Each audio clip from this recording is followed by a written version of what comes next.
சம்பந்தமாக உங்களுடைய வாட்ஸ்அப்லயோ இல்ல பல இமெயிலோ ஏதோ ஒரு விதத்துல உங்களுக்கு விளம்பரங்கள் ஏகமாக குவியிருது. அதன் மூலம் மக்கள் நீங்க என்ன பாக்குறீங்க, நீங்க என்ன செய்றீங்க அப்படிங்கறத அவங்க தெரிஞ்சு வச்சிருக்காங்க. Sometimes to be a follower in this sense is to be in a superior position. ஒரு விதத்துல இந்த மாதிரியான பின்தொடரப்படுவதனால் இது ஒரு உயர்ந்த நிலையில நம்ம இருக்கோம் அப்படிங்கறத நம்ம புரிஞ்சுக்கலாம். In other words, you're being supervised. உண்மையில என்னன்னா நீங்க கண்காணிக்கப்படுகின்றீர்கள் என்றுதான் பொருள். So this is what Bhagavan is doing here with Prakriti. Mayadhyakshena Prakritihi suyate sacharacharam hetunanina kaunteya jagad viparivartate. பகவானும் பிரகிருதியை இம்மாதிரியான முறையில்தான் மயாதக்ஷேன பிரகிருதி அப்படிங்கிற ஸ்லோகத்தின் கூறியபடி அவர் மேற்பார்வையிட்டு வருகிறார்.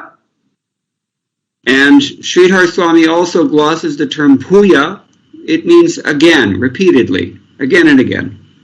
ஸ்ரீதர சுவாமி மேலும் பூயா அப்படிங்கிற வார்த்தையை அவர் அதற்கு ஞான ஒளி ஊட்டும் வகையில் அது மீண்டும் மீண்டும் என்ற பொருளை தருகின்றது என்பதை அவர் விளக்குகிறார்.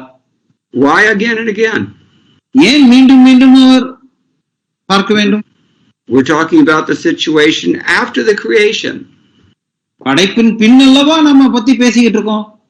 After the creation and before the creation is the same thing. படைப்பின் பின்னரோ படைப்பின் முன்னரோ ஒரே விஷயம்தான். Because the flow of creation is beginningless. It's being created, it's being destroyed, and created again, destroyed again, infinitely. ஏனெனில் படைப்பு படைக்கப்பட்டு அழிக்கப்பட்டும் அழிக்கப்பட்ட பின் படைக்கப்பட்டும் மீண்டும் மீண்டும் தொடர்வதால் இதற்கு முடிவே இல்லாததாக இருப்பதனால் எது முன்னர் எது பின்னர் என்பது ஒரு முக்கியமான விஷயம் அல்ல. Kidrishim, how does this material nature act? What is the nature of this thing? மேலும் அவர் கீதிருஷம் அப்படிங்கிற வார்த்தை இது என்ன எதை குறிக்கின்றது, இதன் பொருள் என்ன என்பதை வினவுகிறார். That they say nijavirya chodidam. It means this material nature is impelled by his own energy in the form of time. அதத்தான் நிஜவீரிய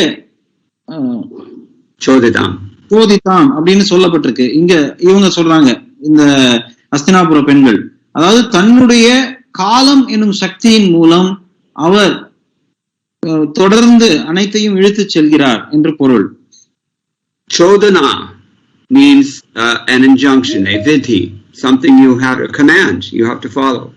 சோதனம் என்றால் கட்டளை, அதை கடைபிடித்து தீர்வதே அவசியமான ஒன்றாகும். And choditam means that she has been commanded to act in a particular way. சோதிதாம் என்றால் பகிரங்க சக்தி பிரகிருதியானது கட்டளையிடப்பட்டுள்ளால் அப்படிங்கிற பொருள். அவர் அந்த கட்டளையை ஏற்று நடக்க வேண்டியது அவருடைய பொறுப்பு என்று பொருள். Nijavirya choditam means that she has been impelled by his innate superiority or masculinity, even we can say virya. இங்க நிஜ வீரிய சோதிதான் என்று வீரியம் அப்படிங்கிற வார்த்தை உபயோகிக்கப்பட்டதனால் பிரகிருதியானவள் தன்னுடைய ஆண் நிலையில் உள்ளவர், அவர் பகவானால் கட்டளையிடப்பட்டு அந்த கட்டளைக்கு கீழ்ப்பணிய செய்யப்படுகிறாள் என்று பொருள்.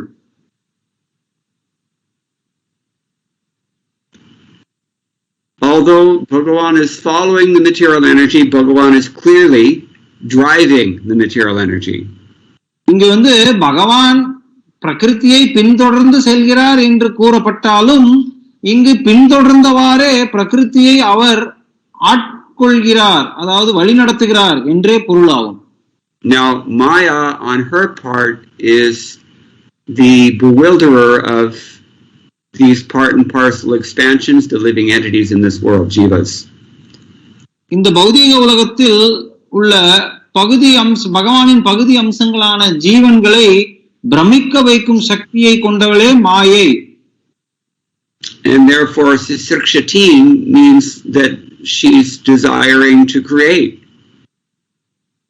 அதனால் இங்கு சிஸ்ருக்ஷதீம் என்று கூறப்பட்டது என்ன பொருள் என்றால், அவளுக்கு மீண்டும் படைக்க வேண்டும் என்கிற விருப்பத்தை தெரிவிக்கப்படுகிறது. Because the Lord desires to create. ஏனெனில் பகவானுடைய விருப்பம் படைக்க வேண்டும் என்பதே. Why did he follow the material nature? அவர் ஏன் பௌதீக இயற்கையின் பின் தொடர்ந்து சென்றார்? He wants to arrange names and forms for the spiritual living entity who is without name or form at this point.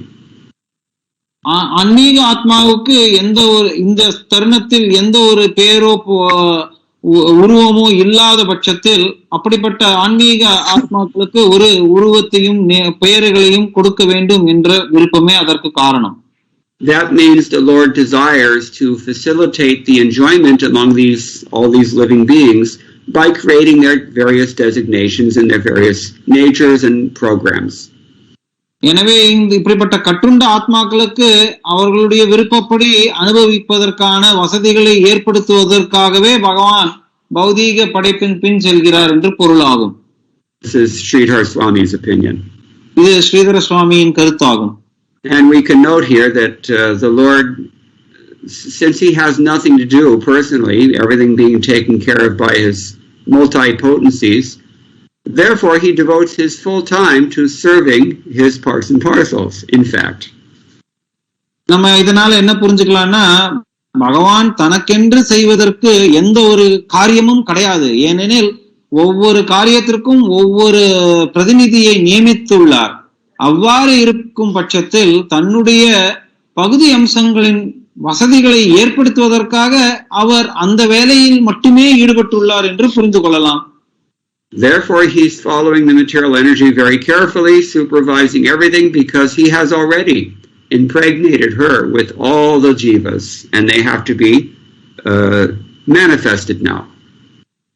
அதன் காரணமாக அனைத்து ஜீவன்களையும் பிரகிருத்தியில் கருவில் அவர் அந்த விதையை விதைத்து அவர்களை பிறக்கும்படி செய்தமையால் அவற்றை பராமரிக்கும் பொறுப்பை அவர் ஏற்று, அதனால் அவர் பிரகிருத்தியின் பின் தொடர்ந்து இந்த பௌதீக இயற்கையில் நுழைகிறார்.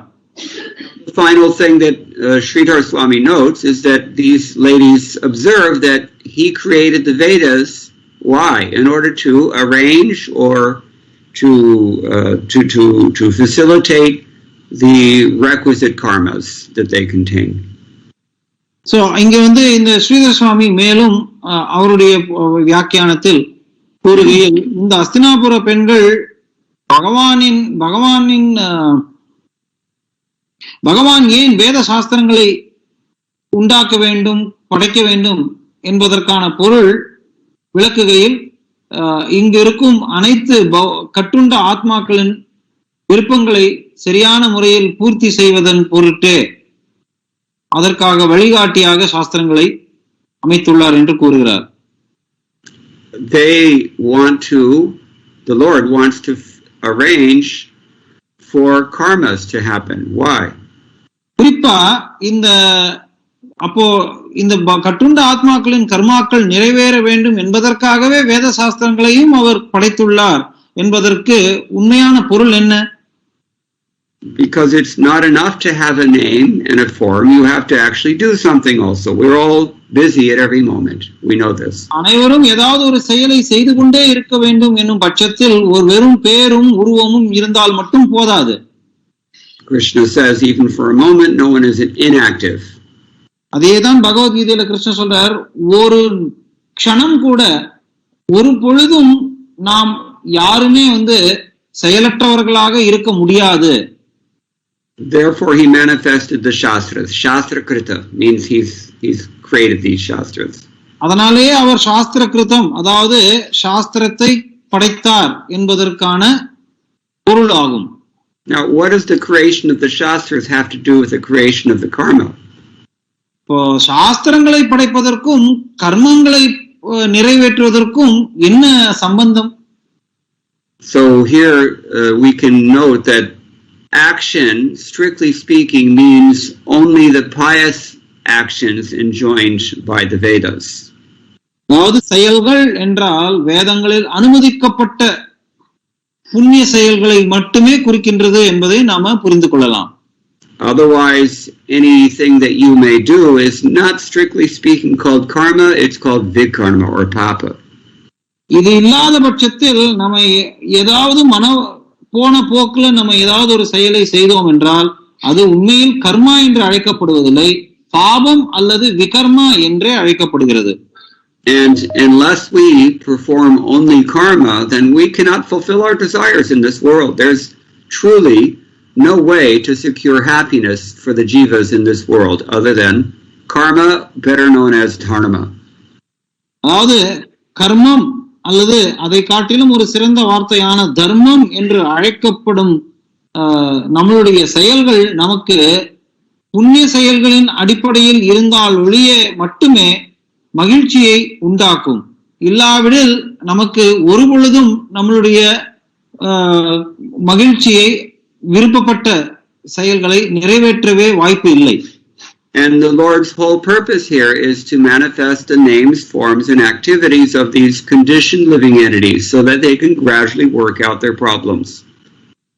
So, ஆக பகவான் பின்தொடர்ந்து வந்து இந்த நாம ரூபங்கள் அனைத்தையும் ஜீவராசிகளுக்கு ஏன் கொடுக்கின்றார் என்றால் இவ்வாறாக படிப்படியாக அவர்கள் தங்களுடைய கர்மங்களை நிறைவேற்றுவதன் மூலம் அவர்கள் முன்னேறும் வாய்ப்பு உண்டு என்பதன் காரணத்தை கொண்டே. So considering our definition of karma here as dharma, activity enjoined in the Shastra, then you cannot have karma unless there's Shastras to begin with. So karma என்பது தர்மம் என்று விளக்கப்படும் பட்சத்தில், அதாவது தர்மம் என்றால் சாஸ்திரங்களில் விதிக்கப்பட்ட செயல்கள் என்னும் பட்சத்தில் சாஸ்திரங்கள் இல்லாமல் எவ்வாறு கர்மத்தையோ தர்மத்தையோ புரிய முடியும்?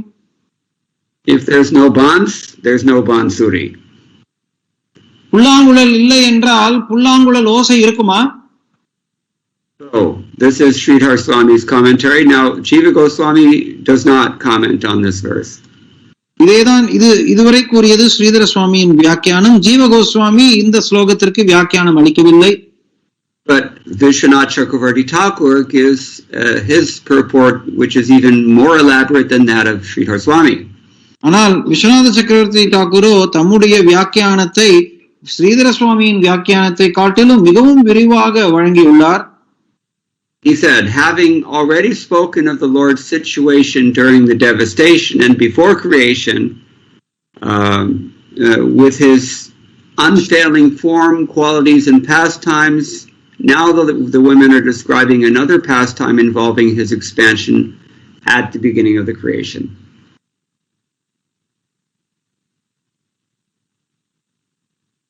பகவானுடைய செயல்களான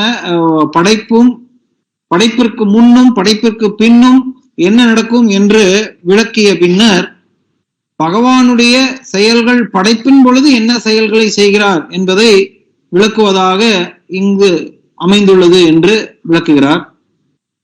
So they want to describe the Lord's eternal condition even at that time.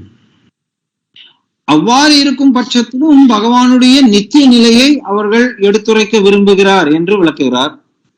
As I understand it, Vishwanath Chakravarti Thakur here is referring to the lady's statements in the previous verse, text 21.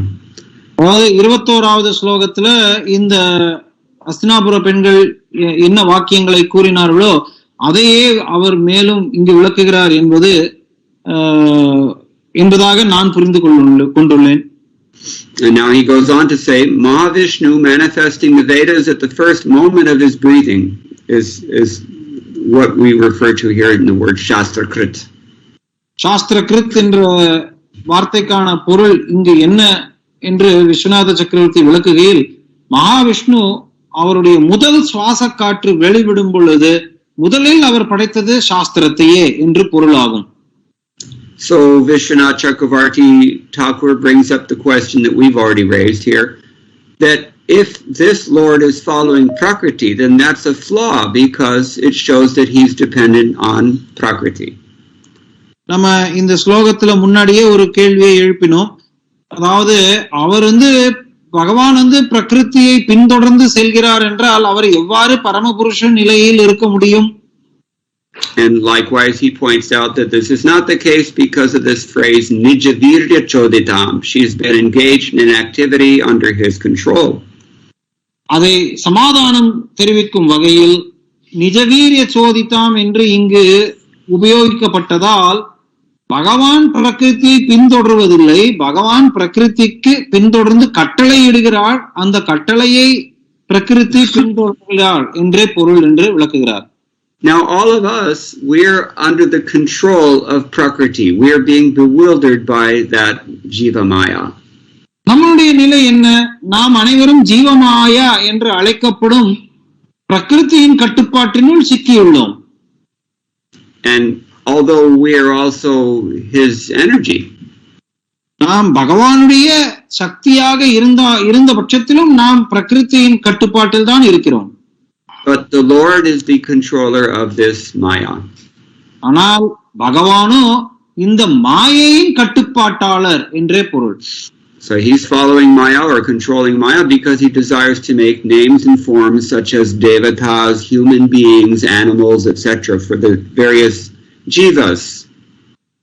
பல வகையான ஜீவன்கள் இந்த லோகத்துல அவர்களுக்கு நாமங்களையும் பெயர்களையும் ரூபங்களையும் கொடுப்பதற்காகவே பகவான் மாயை சக்தியை பின்தொடர்ந்து மாயை சக்தியை பின்தொடர்ந்து அவர் செயல்படுகிறார். If I'm not mistaken, I think Srila Prabhupada in the previous text quoted the Shruti mantra that says, before everything else there was only Narayana, there was no Brahma, there was no Shiva, etc. because there was no creation.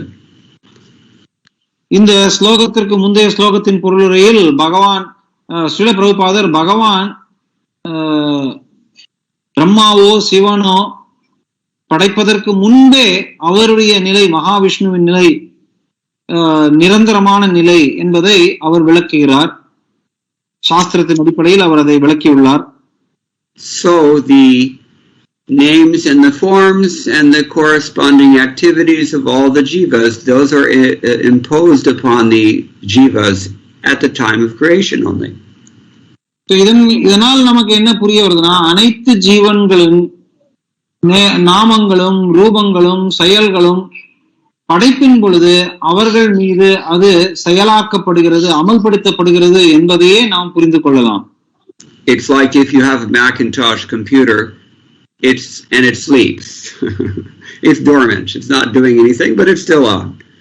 அது எவ்வாறு புரிந்து கொள்ள வேண்டும்னா, உங்களிடம் ஒரு மிக சக்தி வாய்ந்த make computer இருந்தாலும் அது ஒன்றும் செய்யாமல் அது தூங்கி உறக்க நிலையில் இருக்கும் நிலைக்கு இது ஒப்பிடப்படுகிறது.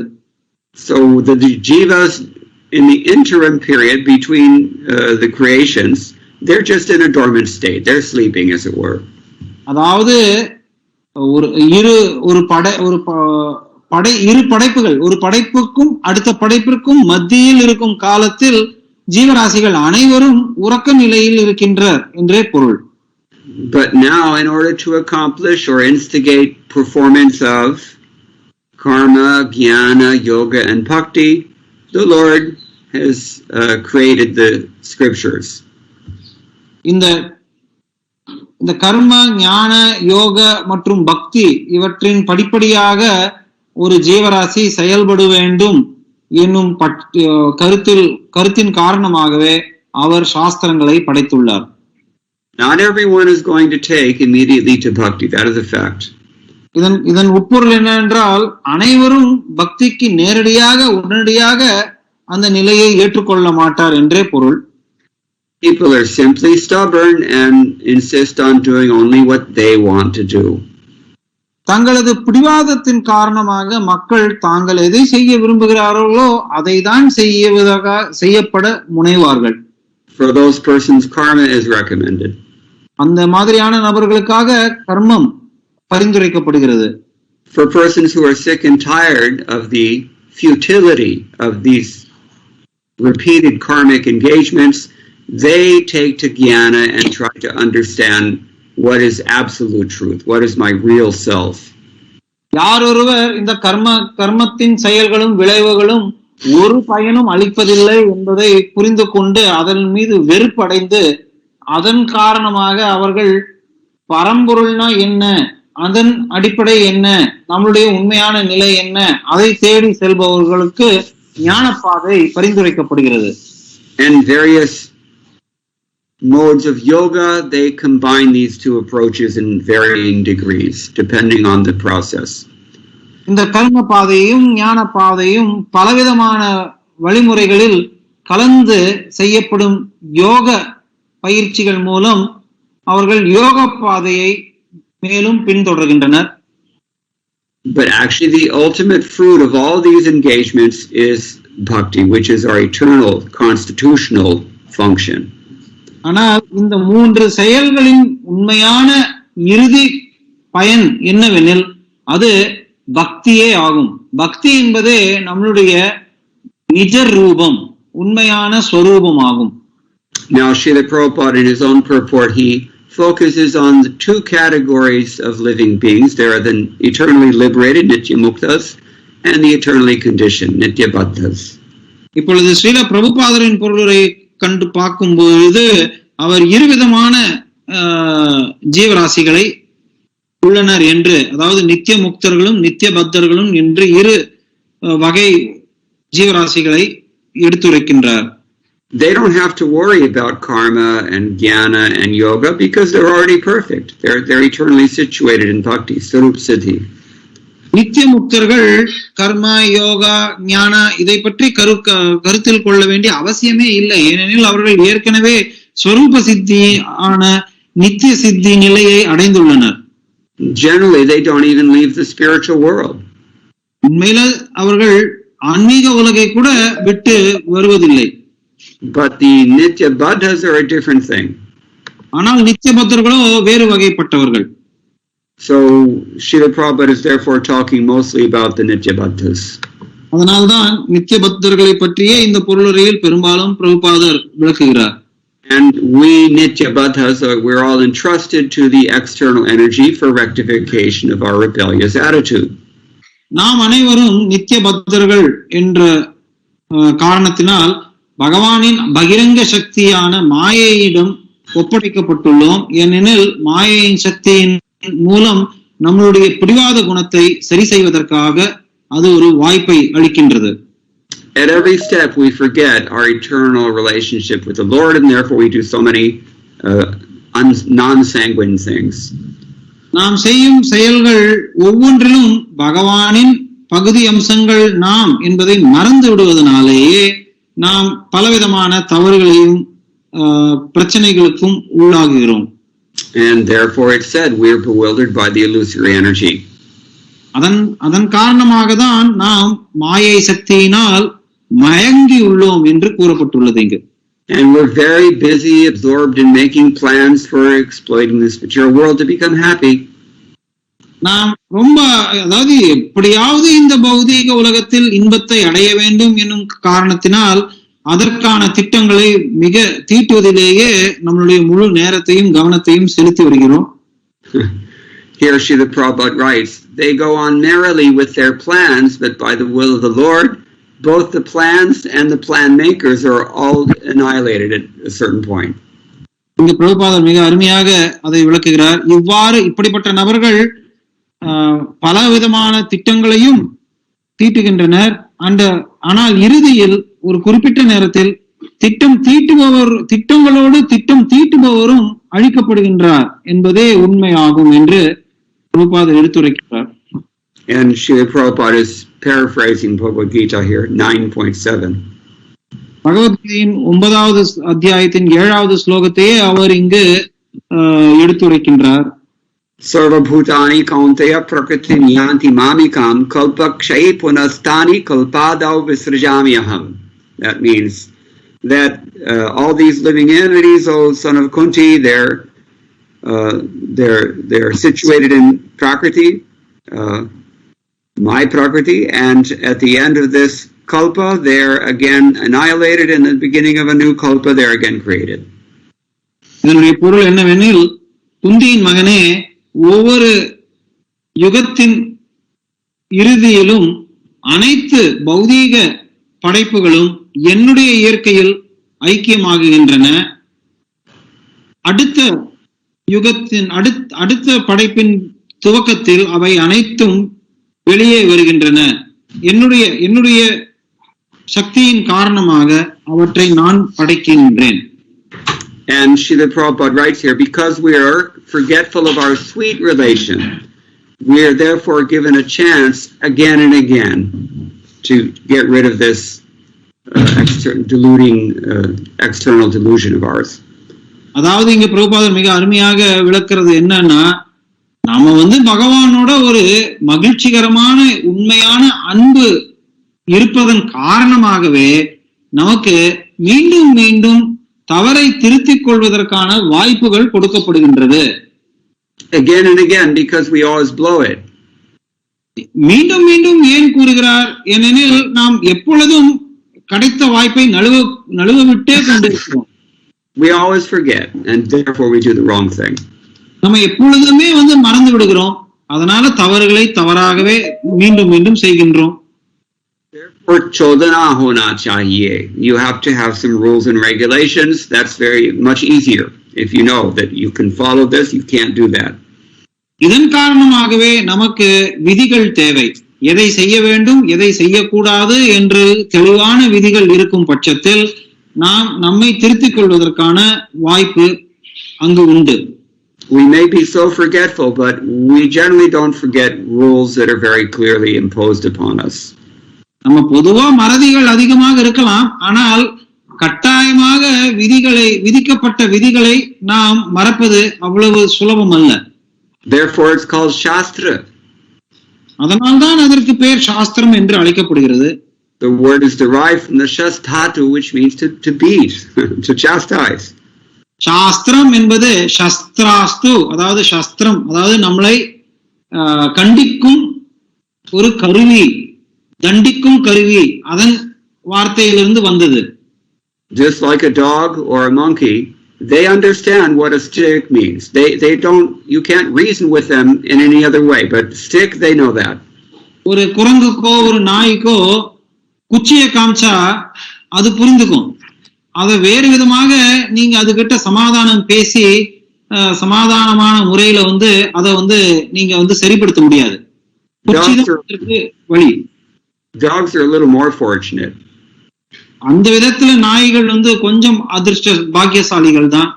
At least they have some little humility and some fidelity as well. நாய்களுக்கு ஒரு விதமான விசுவாசமும் ஒரு விதமான பணிவும் இருக்கிறது. But monkeys, they only understand a stick. Nothing else works. ஆனா குரங்குகளுக்கு குச்சியை தவிர வேற எதுவுமே வேலை செய்யாது. Those are the guiding directions for conditioned souls so that they can get out of this repetition of repeated birth and death, material creation again and again. அதே போலவே சாஸ்திரம் என்பது இந்த கட்டுண்ட ஆத்மாக்களை மீண்டும் மீண்டும் பிறப்பு இறப்பு என்ற சூழ்ச்சியிலிருந்து வெளியே கொண்டு வருவதற்கான வழிகாட்டியாக திகழ்கிறது. And Srila Prabhupada is again quoting Bhagavad Gita, chapter 8, texts 18 and 19. Bhagavad Gita ஸ்லோகம் 8:19. எட்டாவது அத்தியாயம் 18-19 ஸ்லோகத்தை விளக்குகையில் Avyaktaad vyaktayah sarvaha prabhavantyah ragame ratriyagame praliyante tatraiva vyakta samyake bhutagramam saevayam bhutva praliyate ratriyagame vachatpartha prabhavantyah ragame.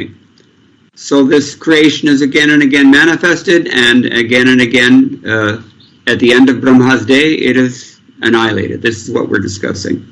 அதாவது இந்த படைப்பானது மீண்டும் மீண்டும் பிரம்மரின் இரவு நேர துவங்கும் பொழுது அழிக்கப்பட்டும் அவருடைய பகல் தோன்றும் பொழுது படைக்கப்பட்டும் மீண்டும் மீண்டும் இவ்வாறு செயல்படுகிறது. It's amazing that these women are discussing this at all. Prabhupada has mentioned already in the previous text that they have heard these things from Vyas. அதாவது முந்தைய ஸ்லோகத்துல பிரபுபாதர் பொருளுரையில கூறியபடி இந்த பெண்கள் தங்களுடைய அங்கீகரிக்கப்பட்ட வியாசரிடமிருந்து இதை கேட்டு அறிந்திருக்கிறார்கள் என்பதை கருத்தில் கொள்ளும் பொழுது மிக வியப்பையே அளிக்கின்றது. Prabhupada has also pointed out that when we're in our dormant state, we have no names, we have no forms, we have no activities. நம்ம இந்த மாதிரியான செயலற்ற உறக்க நிலையில் இருக்கும் பொழுது நமக்கு பேரோ செயல்களோ ரூபமோ கிடையாது என்று பிரபுபாதர் விளக்கியுள்ளார். We're neutralized. நாம் செயலற்ற நிலைக்கு தள்ளப்பட்டுள்ளோம். But in order to lord it over, to fulfill our desire to lord it over material nature, the Lord creates all these names, forms, and activities to give us a chance, not only to fulfill our desires, but hopefully also to elevate ourselves.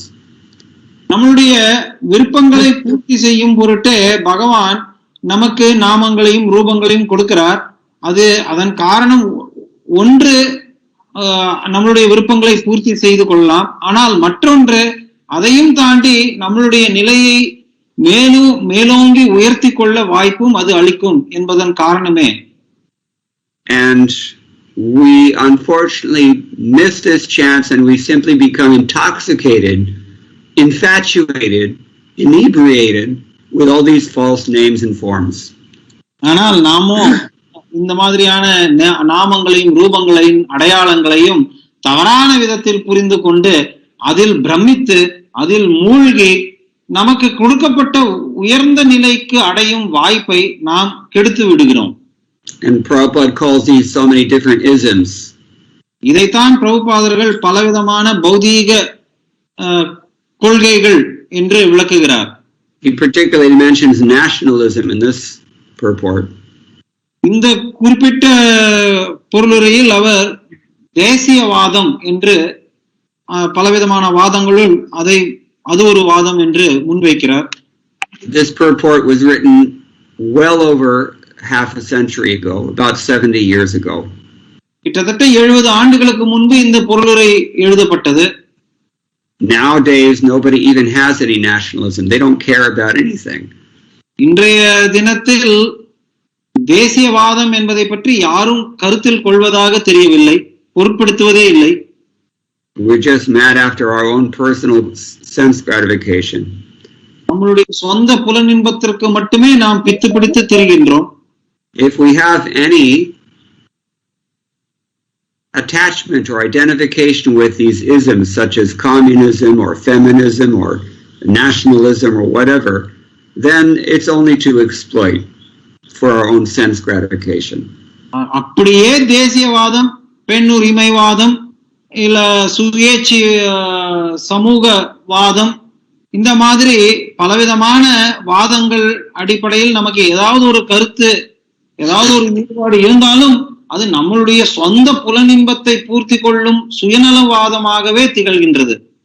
So actually the fact of the matter is that no one has any principles. உண்மை என்னவெனில் யாருக்கும் எந்த விதமான கொள்கைகள் கிடையாது என்பதே உண்மை. Everyone is simply a rascal, demon. அனைவரும் ஒரு அசுரனாகவோ அல்லது அயோக்கியனாகவோ வாழ்கின்றார். But the Shastra provides us with a clue for understanding our real position. ஆனால் சாஸ்திரங்கள் நம்மளுடைய உண்மையான நிலை என்ன என்பதை புரிந்து கொள்வதற்கு ஒரு வாய்ப்பை அளிக்கின்றது. Unfortunately, we're not inclined to open up those Shastras and read them. ஆனால் துரதிர்ஷ்டவசமாக நாம் அந்த சாஸ்திரங்களை திறந்து படிப்பதற்கு முனைய முற்படுவதில்லை. Srila Prabhupada particularly mentions Bhagavad Gita and Srimad Bhagavatam in this purport. இந்த பொருளுரையில் பகவத்கீதையையும் பாகவதத்தையுமே குறிப்பாக பிரபுபாதர் முன்வைத்து பேசுகிறார். And Bhagavad Gita is the introduction, Srimad Bhagavatam is the postgraduate science. Bhagavad Gita என்பது ஆரம்ப நிலை கல்வி, பாகவதம் என்பது உயர்கல்வி. We have no taste, we're simply chasing after Maya. நாம் மாயை பின்னால் தொடர்வதிலேயே கவனம் கொண்டுள்ளோம். அதனால் நமக்கு எந்த விதமான இந்த மாதிரியான சாஸ்திரங்களில் சுவை இல்லை. As if we were the master of Maya. நாம் ஏதோ மாயை ஆட்கொள்கிறோம் என்று பிரம்மையில் திரிகின்றோம். And therefore repeating birth and death and coming back again and again and going dormant again and again. இதன் காரணமாகவே பிறப்பின் பொழுது படைக்கப்படுகிறோம், பிரளயத்தின் பொழுது மீண்டும் ஆழ்ந்த உறக்கத்தில் தள்ளப்படுகின்றோம். Now, Srimad Bhagavatam 175 and 6 are two very pertinent verses in this regard. இதன் சம்பந்தமாக ஸ்ரீமத் பாகவதம் முதல் ஸ்கந்தம் 7வது அத்தியாயம் 5ஆம் ஸ்லோகமும் 5 and 6. 6வது ஸ்லோகமும் முக்கியமானதாகும். Yayasam mohito jiva atmanam trigunatmakam paroki nanute nartham tatkritam chabhipadyate. Due to the external energy, the living entity, although transcendental to the three modes of material nature, thinks of himself as a material product and thus undergoes the reactions of material miseries. பௌதீக சக்தியின் தாக்கத்தினால் இந்த ஜீவ ஆத்மா முக்குணங்களுக்கு அப்பால்பட்டு தெய்வீக நிலையை கொண்ட பட்சத்திலும் தான் ஒரு பௌதீக படைப்பு என்று கருத்து கொள்வதால் அந்த பௌதீக துயரங்களை அவன் அனுபவிக்கின்றான். And the following verse 176 describes the creation of the Shastras. அடுத்த ஸ்லோகம் சாஸ்திரத்தின் எதற்காக படைக்கப்பட்டுள்ளது என்பதை Anarthopasamam sakshat bhakti yoga prayojitaha lokasya janato vidjangs chakre satvata sanghitham. The material miseries are actually superfluous to us, and they can be directly mitigated by bhakti yoga, but we don't know this. பௌதீக துயரங்கள் என்பது ஒவ்வொரு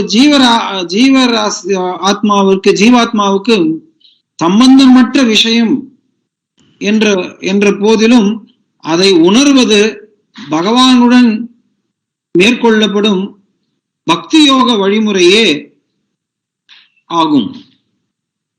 And therefore Srila Vyasadeva has compiled all these Vedic literatures just to help us. ஆனால் பெரும்பாலான மக்கள் இதை அறிவதில்லை. அதன் காரணமாகவே வியாசதேவர் வேத சாஸ்திரங்கள் அனைத்தையும் தொகுத்து வழங்கியுள்ளார். And these women have heard from Vyasadeva, and therefore they are able to have such an elevated discussion amongst themselves while they're seeing the Lord depart from Hastinapura. பகவான் அஸ்தினாபுரத்திலிருந்து துவாரகை நோக்கி செல்லும் பொழுது இந்த அஸ்தினாபுர பெண்கள் இதை வியாசதேவரிடமிருந்து நேரடியாக கேட்டிருப்பதனால் அவர்களால் அவர்களுக்கு மத்தியில் இம்மாதிரியான சம்பவங்களும் லீலைகளையும் குணங்களையும் அவர்களால் விவாதிக்க முடிந்தது. We are even less qualified than these ladies. நாம் இந்த பெண்களை காட்டிலும் மிகவும் கீழ்நிலையில் தகுதியற்றவர்களானவர்களே ஆகும். But if we agree to listen to Vyasadeva, then we can also have such discussions amongst ourselves. ஆனால் வியாசதேவர் என்ன கூறுகிறார் என்பதை கவனமாக கேட்பதற்கு முனைந்தோம் என்றால் இம்மாதிரி பெண்களை போன்றே நாமும் நமது மத்தியில் இம்மாதிரியான உயர்ந்த விஷயங்களை கலந்து ஆலோசிக்க முடியும். So the time is up now, but if anybody has any questions or comments, we can discuss anything that we've already covered. இதன் சம்பந்தமாக கேள்விகள் கருத்துக்கள் இருந்தால் நாம பேசலாம். Prabhu, I had one question. You mentioned, it was mentioned, or you mentioned that the real state of a living entity is dormant during pralaya and is created again until we are corrected and fix our problems. Yes. Some religions really call this seems to be a continuous opportunity given. Sorry? No, this seems to be the Lord is giving us continuous opportunity. Yes. We are still there in dormant state. There is a hope, but some religions are pushing.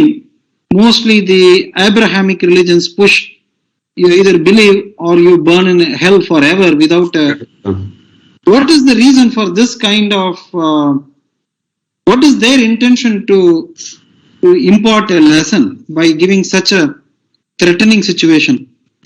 Yeah, translate your question first and then we'll talk about it. பிரபு ஜீவராசிகளுக்கு மீண்டும் ஒரு வாய்ப்பு கொடுக்கப்படுகிறது. அதாவது அவர்கள் உறக்க நிலையில் இருந்தாலும் சரி, இல்ல படைக்கப்பட்ட நிலையில் இருந்தாலும் சரி, அவர்கள் எப்பொழுதும் செயல்பட்டு கொண்டே இருக்கின்றனர். அவர்களுக்கு எப்பொழுதும் வாய்ப்புகள் உண்டு அவர்களை திருத்திக் கொள்ளும் என்பது. இது பகவத்கீதை பாகவதம் கூறுகிறது. ஆனால் ஒரு சில மதங்களில் என்ன போதிக்கப்படுகின்றது என்றால், நீ இந்த கடவுளை நம்பினால் ஒழிய உனக்கு வேறு வழியே கிடையாது, நம்பவில்லை என்றால் நீ நிரந்தரமாக நரகத்தில் ஆழ்த்தப்படுவாய். கேள்வி என்னவெனில், இவ்வாறு இம்மதங்கள் போதிப்பதன் உட்பொருள் என்ன? So I can't claim to know what is the motive behind everybody who adopts these religions and their agendas. இதன் உட்பொருள் என்னவாக இருக்கும் என்பது அவரவர் மதங்களும் அவரவர் கொள்கைகளும் சார்ந்தது என்பதால் என்னால் இவை அனைத்தும் நான் அறிந்துள்ளேன் என்று சொல்ல முடியாது. There is every evidence that these religions, the theologies of these religions themselves have been tweaked again and again and again since the beginning. ஆனால் இந்த மதங்களும் அவர்களின் கொள்கைகளும் காலப்போக்கில் பலவிதமாக மீண்டும் மீண்டும் மீண்டும் மீண்டும் மாற்றி அமைக்கப்பட்டது என்பதற்கு பலவிதமான ஆதாரங்கள் உள்ளன. And in the case of Christianity and Islam, for example, the first records that we have of the founders of the faith are coming even centuries after that person has died. So they're dubious from the very start. கிறிஸ்தவர்களோ இஸ்லாமியர்களோ அவர்களுடைய கொள்கைகளும் மத நூல்களையும் நாம் கண்டோம் என்றால், அந்த நூல்கள் அந்த மதங்களை முன்வைத்த அவர்களது பிரதிநிதிகள் இறந்த பின் பல ஆண்டுகள் கழிந்தே நமக்கு பெறப்பட்டுள்ளோம். தூரத்திற்கு இது உண்மையானது, இது சந்தேகத்திற்கு உட்பட்ட நூல்களாகும். So there are some who claim that the theologies have been tampered with, modified in order to suit political agendas, for example, over the years. பல ஆண்டுகள் காலமாக அவரவர் அரசியல் கொள்கைகளை நிறைவேற்றும் சுயநலம் பொறுத்து இந்த மதவாதிகள் அவர்களுடைய நூல்களை அவர்களின் சௌகரியத்திற்கு மாற்றி அமைத்துள்ளனர் என்று பலர் இதை அந்த குற்றத்தை சாட்டுகின்றனர். And obviously, if you want to popularize your religion, you have to make it a very rare thing. அதாவது உங்களுடைய ஒவ்வொருவரும் அவரவர் மத கொள்கைகளை பிரபலமாக்க வேண்டும் என்றால் அதுல ஏதோ ஒரு விஷயத்தை அரிதாக கூறப்பட்டுள்ளது என்பதை முன்வைப்பது அவசியம். That will increase the demand, so to speak. அப்படி அவர்கள் அரிதான விஷயங்களை அதிசயங்களை காட்டினால் அதற்கான தேவையும் அதிகரிக்கும் என்பதே அதன் உள்நோக்கமாகும். Or it may simply be ignorance of the soul and the process of reincarnation. மறுபிறவி, ஆத்மா, இதை பற்றி எந்த அறிவும் இல்லாத காரணம் கூட அதற்கு முக்கியமான காரணமாக அமையும். Or all of the above. இவை அனைத்தும் இதற்கு சம்பந்தமான காரணங்களாக திகழலாம். So I don't really have a set answer for that, but one thing we can say for sure is that if you read Bhagavatam and then go and read, say, Quran or Bible or other Abrahamic scriptures, you'll be struck with a few realizations immediately. ஆனா என்னால இது இவ்வளவுதான் பதில் அளிக்க முடியும். ஆனால் என்னால் என்ன உறுதியாக கூற முடியும் என்றால், ஸ்ரீமத் பாகவதத்தை நீங்கள் முழுமையாக ஒருமுறை கவனமாக படித்துவிட்டு இந்த ஆபிரகாம மத நூல்கள், பைபிள், குரான் இவற்றை படித்தால் உங்களுக்கு பல விதமான உண்மைகளை உங்களால் உணர முடியும். One thing is that you'll be able to understand those books better than most of those who are preaching them. ஒரு உண்மையான விஷயம் என்னவெனில், அந்த நூல்களில் உண்மையான உட்பொருள் என்ன கொடுக்கப்பட்டிருக்கு அப்படிங்கறத அந்த மதத்தை பிரச்சாரம் செய்யும் நபர்களை காட்டிலும் நீங்கள் தெளிவாக புரிந்து கொள்வீர்கள். And another thing that will strike you immediately is just how primitive the theologies actually are. இன்னொரு விஷயம் நமக்கு புரிய வரும் என்னவெனில், அந்த நூல்களில் கூறப்பட்டுள்ள கருத்துக்கள் மிகவும் ஆரம்ப நிலையில் எவ்வாறாக வெறும் ஆரம்ப நிலையிலே உள்ளது என்பதையும் புரிந்து கொள்ள முடியும். there's really, I mean, there's almost nothing scientific about them. விஞ்ஞானபூர்வமானதோ அறிவியல் பூர்வமான கருத்துக்கள் அங்கு நிச்சயம் எதுவுமே இல்லை என்றே கூறலாம். There's nothing very sophisticated about them. அதில் சிக்கலான விஷயமும் எதுவும் இல்லை. And in many cases, they're astonishingly tamasic, frankly speaking. Tamasic? Tamasic, yes.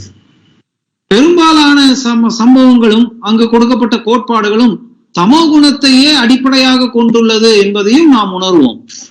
We don't want to get too personal or mention names, but in one of those shastras, which I won't name, there's as much about hating the people around you as there is about God.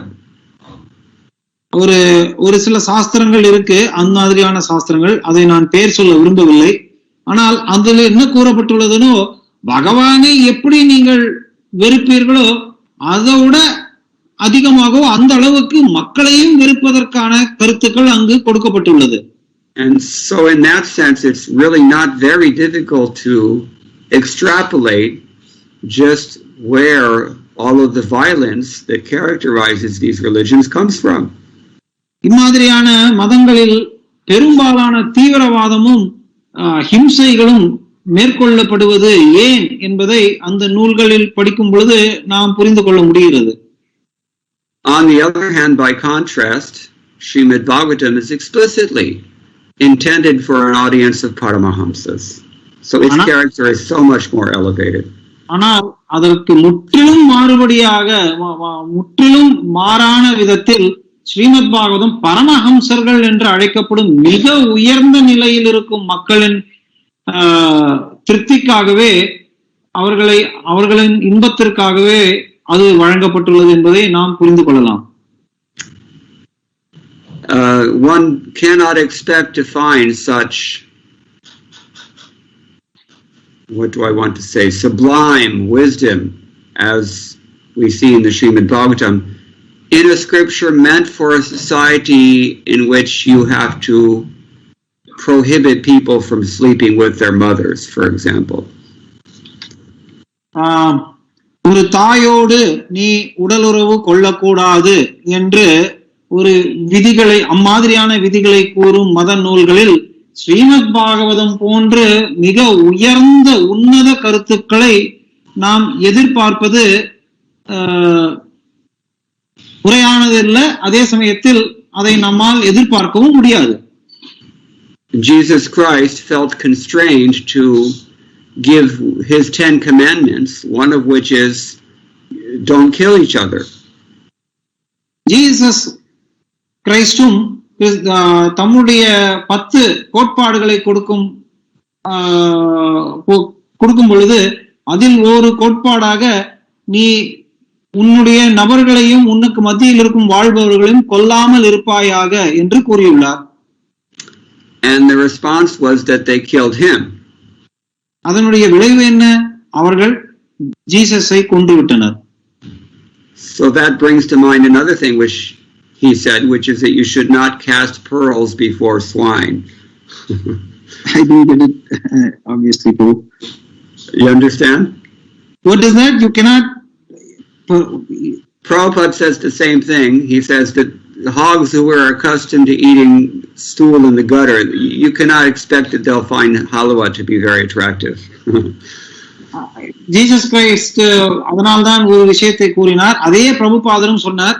அதாவது அதன் பொருள் என்னன்னா, பன்றிகள் போன்று மலத்தை உண்ணும் பிராணிகளுக்கு அல்வாவின் சுவை தெரியுமா? We have a saying in Tamil. கழுதைக்கு தெரியுமா கற்பூர வாசனை? Means does a donkey know the smell of a camphor? Yes. Yeah, same thing. So yeah, we don't have anything, we don't want to criticize. These are bona fide religions. They do have spiritual essence and they will elevate such persons, but you cannot compare them. மாதிரியான நூல்கள் உண்மையான, அதாவது இம்மாதிரியான நூல்கள் அங்கீகரிக்கப்பட்ட மதங்கள் என்ற பட்சத்திலும் மிகவும் கீழ் நிலையில் இருக்கும் நபர்களை படிப்படியாக உயர்த்துவதற்காகவே இம்மதங்கள் வந்தன என்னும் பட்சத்தில் இவற்றை ஸ்ரீமத் பாகவதம் அல்லது அதன் போன்ற நூல்களோடு ஒப்பிடவும் முடியாது. The Rajahamsa and the Kaka, they're both the same in that they're both birds. ஆக்கையும் ராஜஹம்சமும் பறவை என்ற பட்சத்தில் பறவைகளாக கருதப்படலாம். But they're very different. ஆனால் அவை இரண்டும் முற்றிலும் வேறுபட்டது. So this is my comment without any intention to discourage the followers of those faiths, but really you cannot compare to the Srimad Bhagavatam anything else. இதுவே என்னுடைய மிக தாழ்மையான கருத்து. அவர்களை இந்த மதங்களை பின்பற்றுவர்களை நான் குறை கூறியோ இல்லை அவர்களின் மனதை நோவடிக்கவோ விரும்பவில்லை.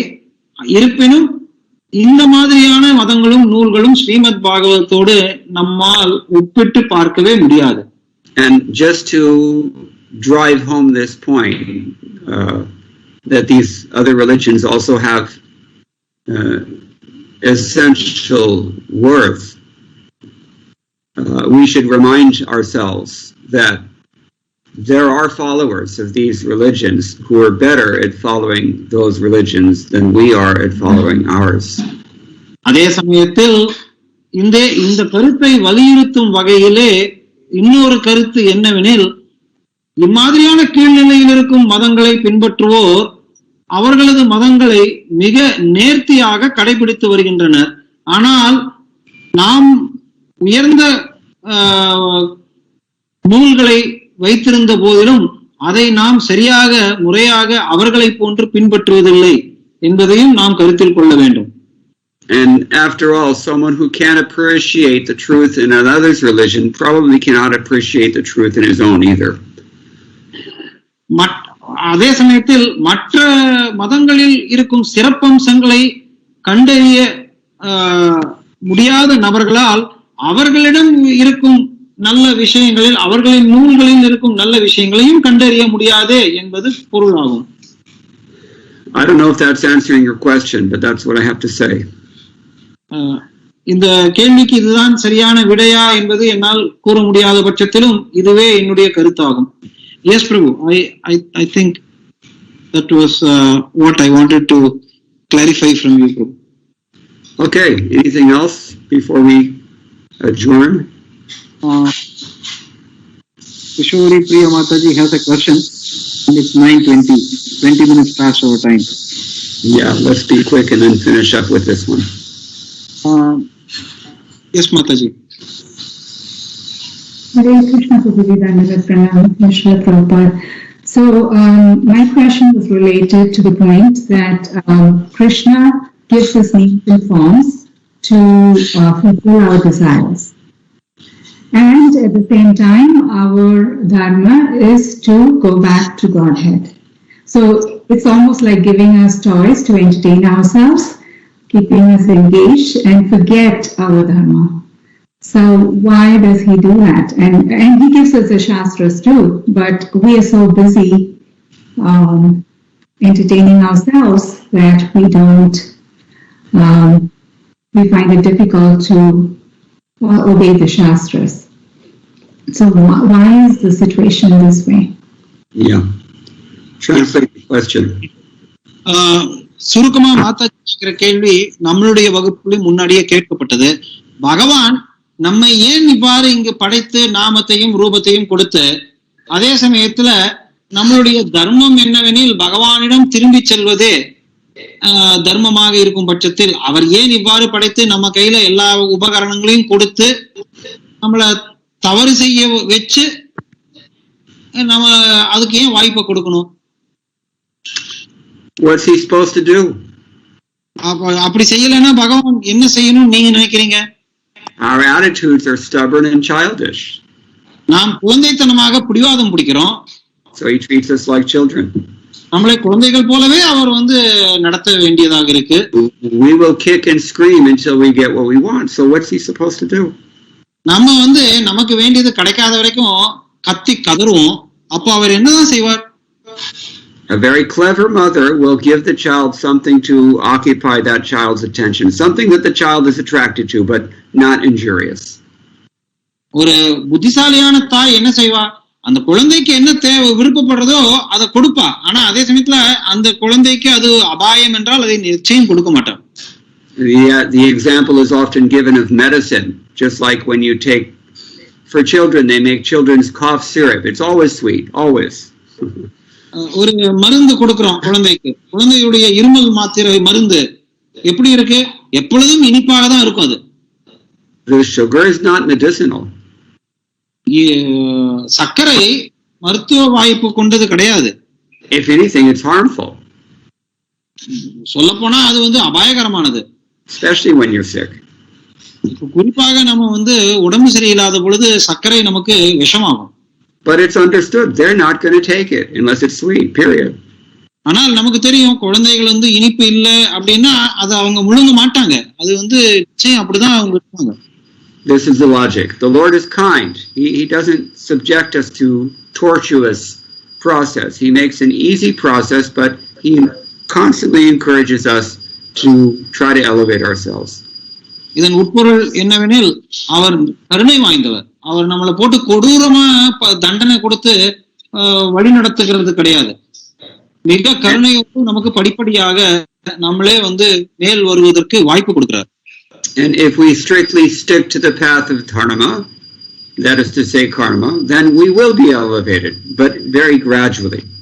ஆனால் கர்மமோ தர்மத்தையோ நம்ம கெட்டியாக திடமாக கடைபிடித்தோம் என்றால் படிப்படியாகவாது நாம் முன்னேற முடியும். So most of the Shastras don't go beyond that. They're Traigunya, as Krishna mentions in Bhagavad Gita. பகவத்கீதையில கிருஷ்ணர் சொன்னபடி பெரும்பாலான சாஸ்திரங்கள் 3 குணங்களுக்கு அப்பாற்பட்டு எதையும் கூறுவதில்லை. And so we should appreciate the august character of the Srimad Bhagavatam, which is far beyond any of those considerations. It's meant for Paramahamsas, as we said. அதன் காரணமாகவே ஸ்ரீமத் பாகவதம் முற்றிலும் இதையெல்லாம் தாண்டி பரமஹம்ச நிலையில் இருப்பவர்களுக்கு தகுந்த போதனைகளை வழங்குவது என்பதை நாம் உணர்ந்து அதை பாராட்ட வேண்டும். So the Srimad Bhagavatam, the Bhakti Yoga process is so powerful also that even if we have so many childish attachments and we're entangled in so many ways and have so many misconceptions, still this process cuts through everything faster than anything else. அதனால ஸ்ரீமத் பாகவதம் வழங்கும் பக்தி யோக பாதையானது எப்படிப்பட்டது என்றால் நமக்கு எந்த விதத்தில் பிடிவாத குணமாகவும் குழந்தைத்தனமான பிடிவாதமும் அதன் காரணமாக நாம் செய்துள்ள பலவிதமான கர்மங்களையும் பலவிதமான கர்ம விளைவுகளையும் ஒரே அடியாக கிழித்து கொண்டு துளைத்து கொண்டு பிளந்து தகர்த்தும் வகையில் ஸ்ரீமத் பாகவதத்தின் போதனைகள் நேரடியான பாதையை வழங்குகின்றது. He has given us this, in this name, all of his shaktis as well. We just have to take shelter of the holy name. பகவானின் புனித நாமம் ஒன்றை மட்டும் நாம் திடமாக ஏற்றுக்கொண்டால் அந்த நாமத்தில் அனைத்து சக்திகளையும் அடக்கியுள்ளார். அதனால் நாம் அனைத்தையும் தாங்கிக் கொள்ளும் சக்தியை பெறுவோம். இதை தவிர வேறு எந்த வழியும் இல்லை. Another analogy Rupa Goswami gives, medicine analogy, although sugar candy tastes bitter when we have jaundice, if we take it nonetheless, it will cure jaundice. ரூப கோஸ்வாமி இன்னொரு விளக்கத்தை இதற்கு உதாரணத்தை கொடுக்கும் பொருட்டு காமாலை பொழுது கற்கண்டு கசக்கும், ஆனால் கற்கண்டே தொடர்ந்து எடுத்துக்கொள்ளும் பட்சத்தில் காமாலை குறையும். So it's always a balance. So இது சரிசமமாக ஒரு சமநிலையில் பார்க்கப்பட வேண்டியது. Little sense gratification as necessary to keep your mind from freaking out on you, and mix it with this process as well. Understand the ideal first of all, and then take to the bhakti yoga process simultaneously. Do not ever neglect that. Then hote the elevation will be there. So நமக்கு புலனின்பத்தை முற்றிலும் விட முடியாதுதான். ஆனால் நம்மளுடைய உடல் மனம் இதை மட்டும் தக்க வைத்துக் கொள்ளும் பொருட்டு எவ்வளவு தேவையோ அதை ஏற்றுக்கொண்டு, ஆனால் அதே சமயத்தில் மிக உண்மையான உன்னத கருத்துக்களை மனதில் கொண்டு அதன் பயன்களை அதன் உள்நோக்கத்தை கருத்தில் கொண்டு அதோடு நாம் உயர்ந்த கொள்கைகளை கலந்து ஏற்றுக்கொண்டும் பொழுது படிப்படியாக உயர்த்தப்படுவோம். If this sounds like mixed devotional service, it is. இது கலந்த பக்தி, மிஸ்ர பக்தி என்று நம்ம யோசிப்போம்னா நிச்சயம் அவ்வாறே அது. Because that is the reality of our current state of willingness. ஆனால் நம்மளுடைய விருப்பம் என்னவாக இருக்கிறது இப்பொழுது? இந்த மிஸ்ர பக்தி, கலப்படம் கொண்ட பக்தி தான் நமக்கு உகந்ததாக உள்ளது. அதுதான் நம்முடைய உண்மையான நிலை. We have to do what we have to do to continue with the process. அதாவது கொள்கைகளை தொடர்ந்து செய்யும் பொருட்டு அதையாவது நாம் நிச்சயம் ஏற்றுக்கொள்ள வேண்டும். That's the logic of Grihastha ashram, for example. இதுவே கிரகஸ்த ஆசிரமத்தின் உண்மையான உட்பொருள் கருத்தாகும். Not only Grihastha ashram, whole Varnashram system, whole Dharma system. This is the logic. வர்ணாசிரம தர்மம், தர்ம கோட்பாடுகள் அனைத்தும் இதன் காரணமாகவே வழங்கப்பட்டுள்ளது. You have to use a thorn in order to remove a thorn. முள்ளை முள்ளாக தானே எடுத்துக்கொள்ள வேண்டும். Srila Prabhupada also said that sense gratification is like salt. If you have too much, it ruins everything. If you don't have enough, it's not satisfying. So it's a balance. ஒரு உப்பு எப்படி போதுமான அளவு இல்லை என்றால் அந்த பதார்த்தம் குப்பையில் செலுத்துவது போல, அதே சமயத்தில் உப்பு அதிகமாக இருந்தால் கரித்து அதுவும் குப்பையில் செலுத்தப்படும் என்றும் உதாரணத்தை முன்வைத்து பிரபுபாதர் புலனின்பம் என்பது போதுமான அளவில் நாம் எடுத்துக்கொள்ள வேண்டும் என்று கூறுகிறார்.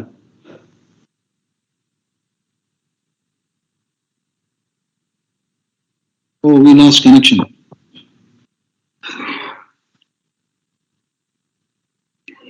இங்க இன்டர்நெட் கனெக்ஷன் போயிடுத்து. முகுந்த தத்த பிரபுடைய இடத்துல போயிருக்கு போட்டிருக்கு. I think Mukunda Prabhu lost his.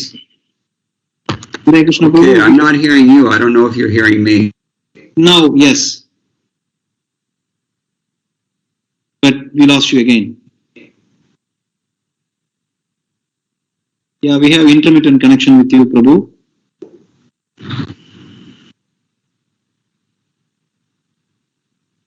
Yes, Prabhu. We can see you now. Okay. All right. So I think hopefully that's okay. I think it's time to maybe quit now. Yes, Prabhu. Is that answer satisfactory? Yes, Prabhuji. Thank you so much. Okay. So then we'll stop here. All glories to Srila Prabhupada. Hare Krishna. All glories to His Grace Mukunda Prabhu. Gaur Bhakta Vrinda Ki Jai. Vancha Kalpatarupyascha Kripa Sindhupyaiva Cha Patitanam Pavanebhyo Vaishnavebhyo Namo Namo. Hare Krishna. Hare Krishna. Hare Krishna. Hare Krishna. Hare Krishna.